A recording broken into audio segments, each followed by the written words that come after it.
Say sadhu, sadhu, sadhu. So, dear Dharma practitioners, there was a little girl and she was playing. Then, by accident, what happened? She got damaged her both eyes and lost her eyesight. And then she had a very difficult time and became a young girl. Somehow she able to find a boy. So then they used to go here and there. This boy used to take care of this blind girl. And this girl used to tell, one day, if I can see the world, I want to marry you. So by the time, one day, this boy took her to a doctor. So then the good news, somebody going to donate her two eyes. And she was so happy.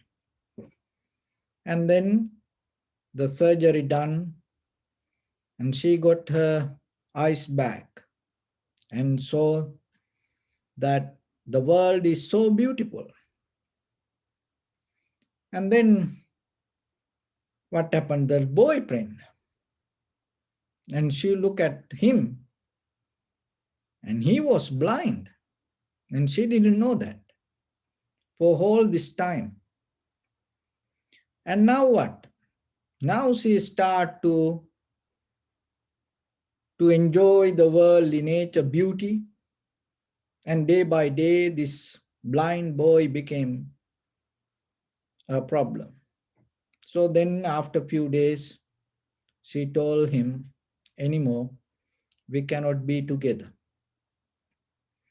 So the boy accepted that and then gave a little nod and leave the girl. And she didn't care about that little nod. But after a few days, by mistake, she opened the letter and read it. And then she saw the note. What was the note? And the boy wrote, please enjoy the world and take care of my eyes. And she couldn't believe. She went to the doctor and verified that the eyesight she got back because of this boy donated both eyes to this girl. So this was and in the documentary it says it is a true story. Don't know where it happened. But when it comes to stories, we have to be very careful not to imagine according to our experience. We have to have the wisdom go into the essence of the story and get the moral out of the story. So dear devotees, our life also sometimes like that. And as a husband, as a wife, as parents, as children, as brothers, sisters, sometimes as monks, we don't know the other side of the people and how painful their life, and sometimes what they lost, what they give up to give our comfort, our happiness, our satisfaction. And sometimes we forget this our life happening because of other people. So then always remember that whatever the life that you have, and that is a gift, that gift you received from others, and it came to you because of their hard work. So then you have to put a value on it. Rather than being pity yourself, never feel sorry about you. Don't feel pity about you. And don't accept if somebody say, oh, I feel sorry about you. Don't allow people to think like that way. In the very first level, you have to remember that you, as a human being, you have this life. It is a gift. Look at the Buddha's life.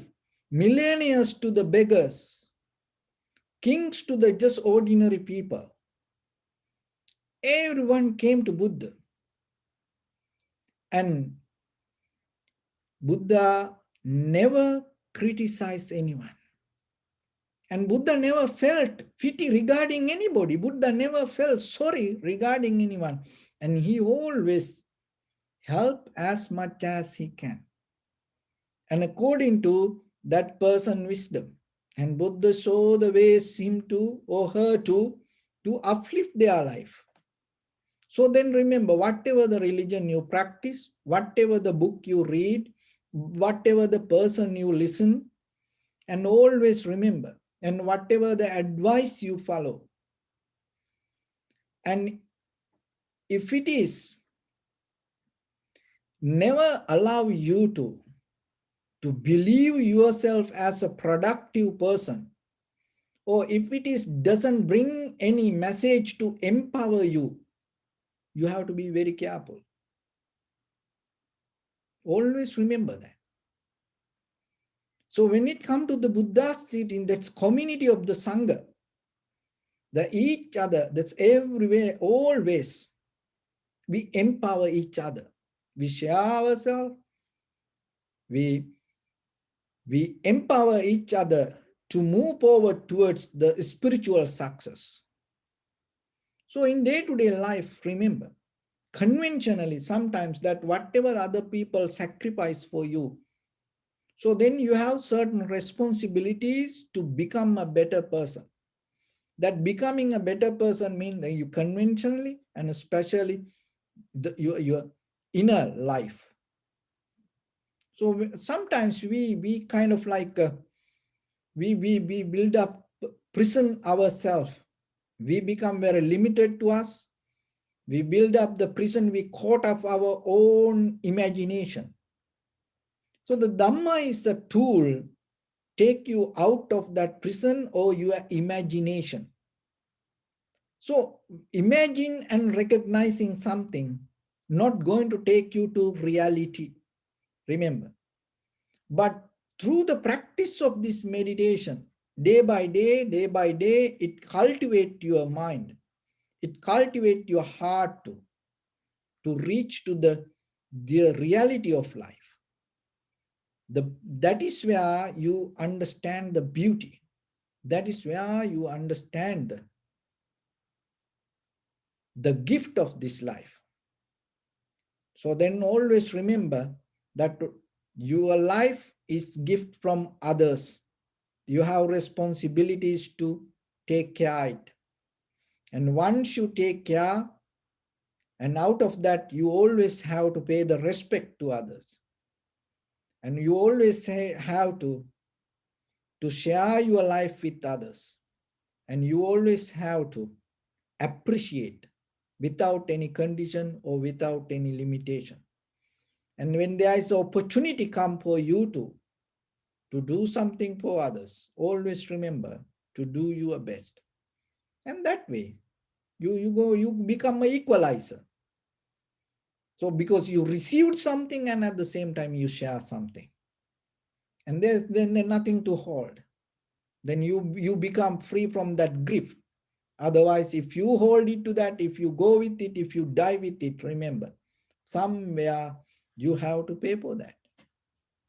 So when it comes to your heart, mostly in the Western world, with this science that people know the heart, it pump the blood.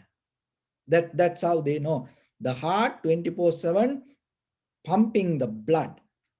But when it comes to the spiritual life, remember, it has power to pump anger, hatred, jealousy, sorrow, sadness, worry, This everything, it has power to pump that also. And then the other side, loving kindness, generosity, compassion, empathetic joy. So this kind of qualities. So then you have to remember, more than the blood, there is a capacity in your heart to pump something. So then what, unknowingly sometimes what happening there? What is pumping through your heart? Have you ever aware about it? So then look yourself, take a conscious decision. And then little by little, little by little, you can change that. So that's why we have to practice little bit.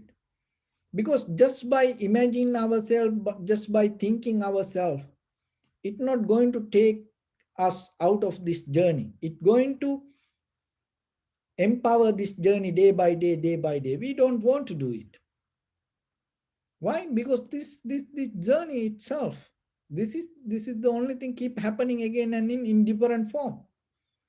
Why your imagination, why your knowledge, why your the understanding itself cannot take you out? As example, this is a psychological test has done. So you put two labels on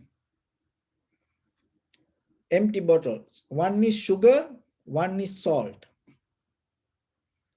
And then you put it on a table and you fill the salt to the bottles. This refined white salt, the market that you can see, you put that salt to the both bottles. So now you know inside these both bottles, salt. But when you show it to somebody, that person recognize the bottle through the sugar word or the salt word. See that the word, that the sugar or the salt is came out of your past experience. How you know what is sugar, what is salt, came out of accumulation of your past experience. So when you show it to somebody and that person recognized the bottle, reading the word, and then come to a decision, this is sugar, this is salt. It has done, and there are many psychological tests has done it, 99.999%. And people come and select this is sugar, this is salt. They has no capacity to recognize the reality. So that's mean when you become very limited to your experience or your imagination or your knowledge, it cannot get into reality. That is the same thing with the Dharma. That's why even though through this, media, social media, this everywhere through internet, YouTube, is everywhere more than any other time. We have the Dhamma. But still, each and everyone struggling to understand Dhamma according to the knowledge what they have. But practicing meditation is something. So when it comes to practice meditation, you drop your past experience and you allow your mind to come to tranquility state, because in that tranquility state, when the mind becomes free from your past experience, there is a capacity in your mind to understand the reality. So that's why day by day, when you keep practice, and your practice itself going to take you to a moment to detach from the experience. But the fear, ourselves and we put limitation to us to find the comfort within what you know. So because of that, we keep it going around it, keep going around it. And then sometimes see that even our own knowledge and become kind of like a tornado, hit us back. How it is possible? So then always remember, that's why you need the Dhamma. So then you with the faith, conviction, you have to learn the Dhamma. And when you learn the Dhamma, always remember, keep the newness. And when you practice, keep the newness. Don't mix with your experience. Why? Because that is so strong than you think. That your experience, it has eons power, the strength, and the ability to convert whatever the new things to mix it to your past experience. So then that you lose it. So with that, remember how you can empower your in day-to-day life activities and to build up a higher level of spiritual foundation, and in day-to-day life, how you can transform your mind, your heart, each and every cell in your mind using the good thoughts or the positive way of understanding the life. So there is a sutta called Arati Sutta, Anguttara Nikaya, 3rd chapter, Arati Sutta. In this Arati Sutta, the Buddha mentioned that it is a very clear analogy if you understand. When it comes to our desires and when it comes to our anger, hatred, when it comes to our ignorance, and sometimes we keep thinking about the jealousy, we keep thinking about the hatred, and we thinking about the ignorance rather than doing something and take it out.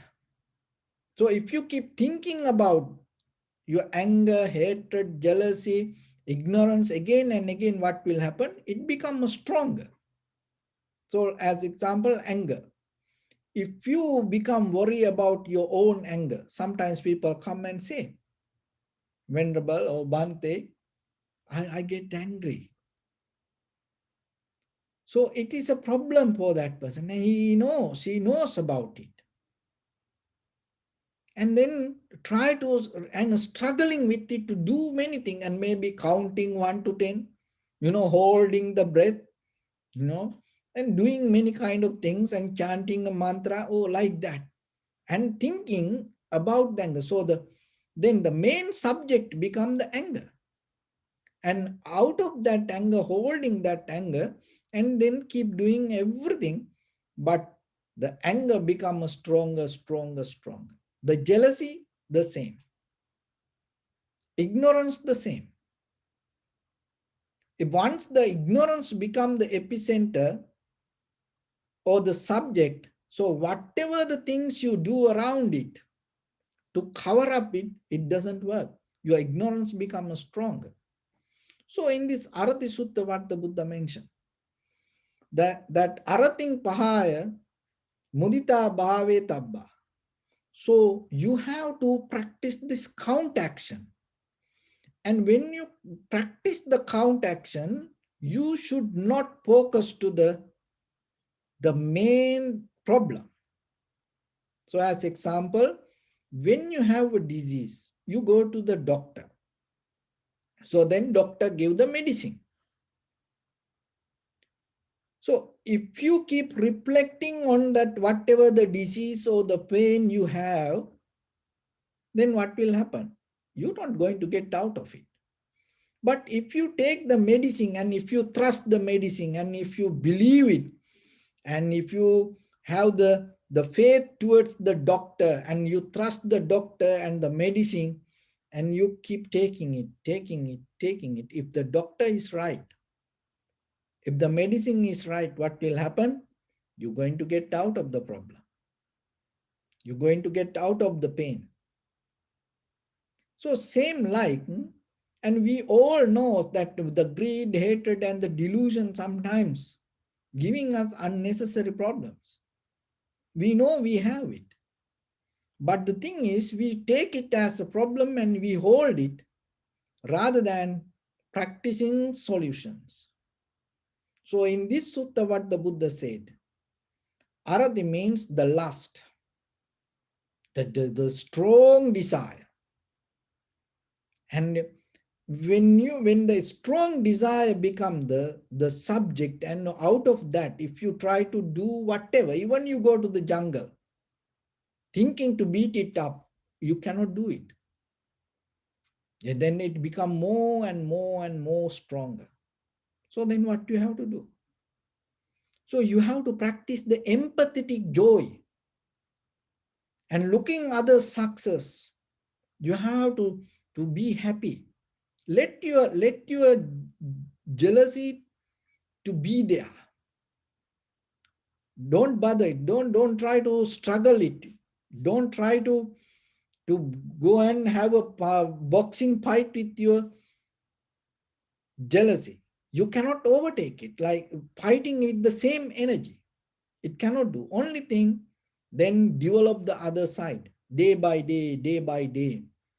Develop the empathetic joy and develop the sharing. And when you see others' success, appreciate that. When you know someone that becoming successful, be happy about it. So that way, day by day, what will happen? This arati, or the jealousy or the lust, become slowly, little by little weaker. Why?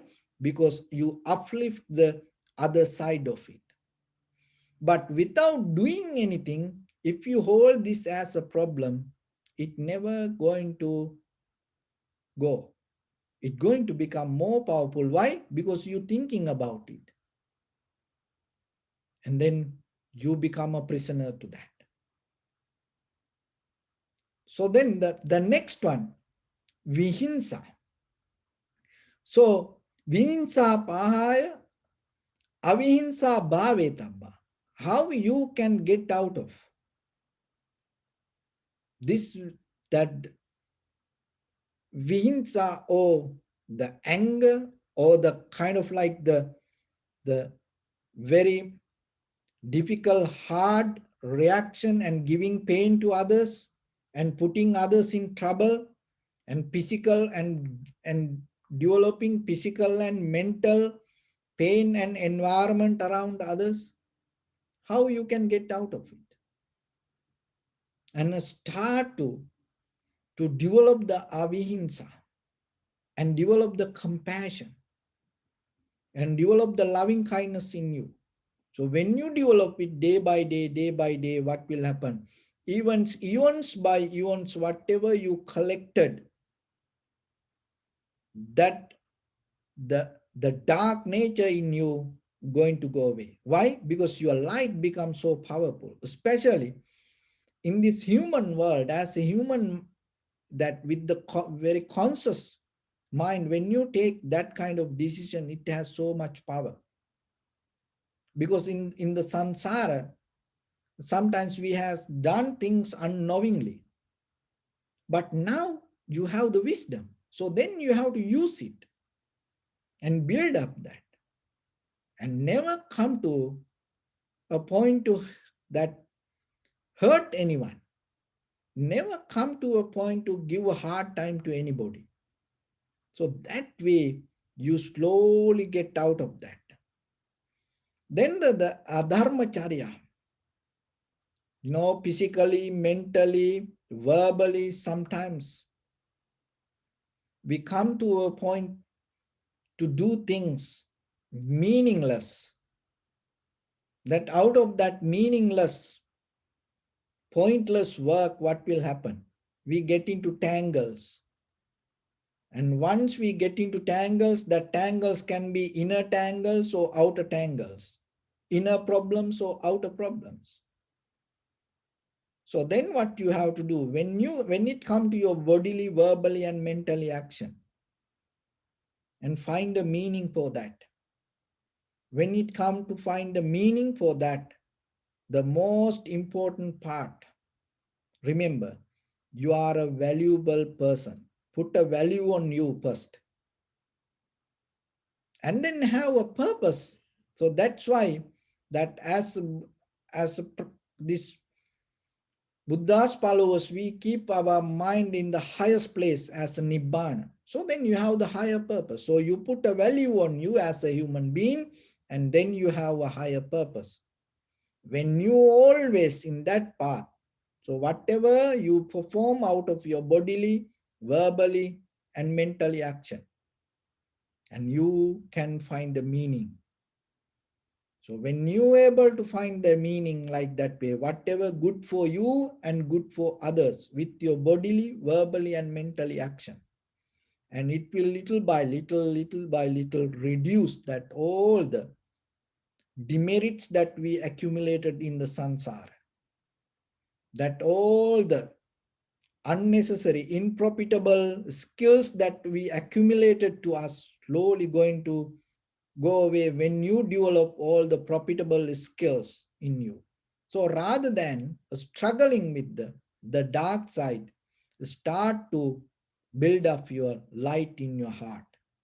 So then remember, when it comes to your heart more than the blood, there are two other ways. So then, rather than pumping the greed, hatred, ignorance, sorrow, and start to pump loving kindness, generosity, compassion, wisdom through you. So that way, you become a light one day rather than becoming a dark to yourself or others. That light will guide yourself, and not only you, it will show the path to others also. And then in this that journey, you share your life and you enjoy your journey, and that is where you're going to experience your transformation, become a bliss for you and bliss for others. So end of that journey, you will attain the supreme bliss of Nibbana. So with that, I bless upon everyone with this good practice. May all of you be well, happy and peaceful. May no harm come to you. May no difficulties come to you. May no problems come to you. May you also have the patience, courage, understanding, and determination to meet and overcome inevitable difficulties in your life. During this time period, may everyone stay healthy and safe. And finally, may all of you attain supreme bliss of Nibbana. Sabbityo vajjantu sabrogo vinasatu mate bhavatantarayo sukhi digayuko bhava ittavata cha ammehi sampadang punya sampadang sabbe deva anumodantu sabba sampatti siddhya sabbe bhuta anumodantu sabba sampatti siddhya sabbe satta anumodantu sabba sampatti siddhya idamme punya kammang asavakkayavang hotu sabba dukkha pamunchatu. Bless you.